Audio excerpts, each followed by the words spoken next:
So, you've bought Scythe the board game and you've been playing with your friends and you really like the game and you're like, right, there's Scythe Digital. Should I go and buy Scythe Digital? Is it worth it? I'm going to go through all the different points, cover exactly how Scythe Digital works.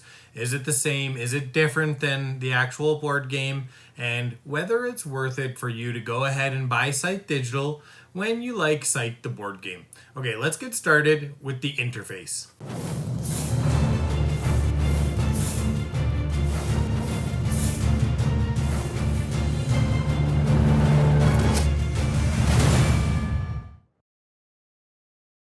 The interface in Scythe is a bit of a mixed bag, and here's why. So, it actually works pretty well once you know what you're doing. It's actually quite unintuitive, and I had a lot of problems with information overload, especially in the beginning.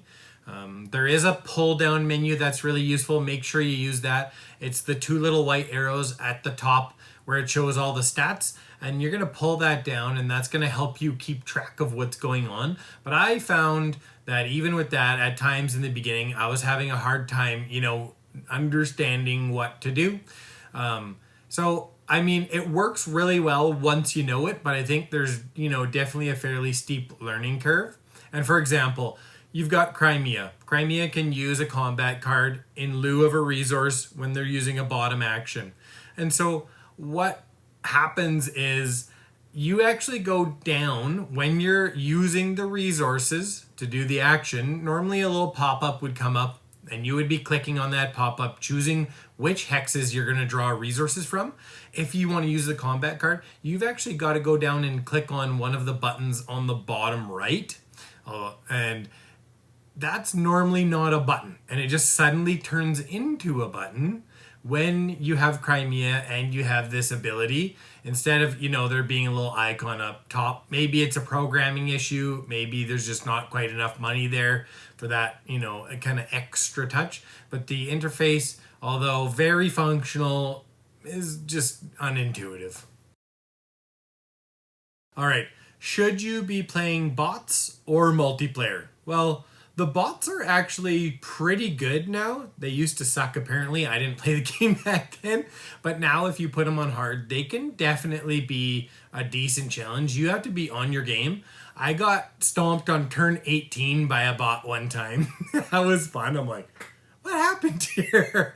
So the bots, they can really get it rolling quickly at times, and they're a good challenge. They're a great way to start out so that you can learn how the multiplayer works, like how the game really works. It's a good way of just figuring out the interface. Like I said, the interface is unintuitive. So go in, play some bots, play them on hard though, because players are pretty good in multiplayer. So the multiplayer is good. Essentially what you've got is you've got an ELO system to help keep matches even. But what I found was the ELOs were quite spread out. Like I was looking at games that were between 1100 and 2000 sometimes. That's a massive spread. A 2000 ELO player is going to steamroll you from what I've seen. Getting to 2000 ELO, you'd have to be pretty damn good. So the ELO system is there, but it's not really being fully utilized just because I see a lot of wide spreads. However, the people I did play with were not that far outside of my skill level. I did win once. I played 4 games multiplayer. I got second 3 times and first once. So it's not like the games I was playing were way out of my skill level. It's not like I got completely steamrolled, and I was in every single one until the last turn or two. And if I just had one or more turns in those 3 losses, I could have stolen it. Anyways, that's beside the point. It did hurt a lot, though, just to be real. There's not a lot of players in the lobby, but I found that games actually loaded up pretty quickly. I never waited more than a minute or two, and I was playing in non-peak hours for sure. Like it was a Monday morning at like 10 or 11 o'clock or something. And so even on non-peak hours, with the low population, games were filling up at a reasonable level. I never had any disconnects. I did have a couple slowdowns, One time I thought a combat was not going to load, like it just sat there, but then it did load and nothing, there was no, consequences from that. So I think the multiplayer overall is quite good, even though there is a bit of that ELO problem. And it seems fairly basic, but functional and stable. All right, let's talk expansions. So the regular Scythe board game has 3 expansions. It has Invaders from Afar, it has the Wind Gambit, and it has the Rise of Fenris. However, in Scythe Digital, you only get Invaders from Afar, and I would expect that there won't be any more expansions. And to me, this feels like a combination of things. First, I don't know if it's making enough money, and because of that, there may not be enough programming resources to add in these other expansions, even though they're already done, balanced, etc. for the real game. And there's almost nothing that would have to change for digital. Like Scythe Digital is basically an exact representation of Scythe, the physical board game, except that it just goes faster because you don't have to do any of the, management of a physical board game. So yeah, you're getting one expansion. Invaders from Afar is all it's got so far. There is no Rise of Fenris. There is no Wind Gambit, so no airships. In the expansion that you get, it adds 2 more factions and allows you to play with 6 or 7 players. But that's it. There's no campaign from the Rise of Fenris. There's no airships from the Wind Gambit. I was pretty disappointed in that.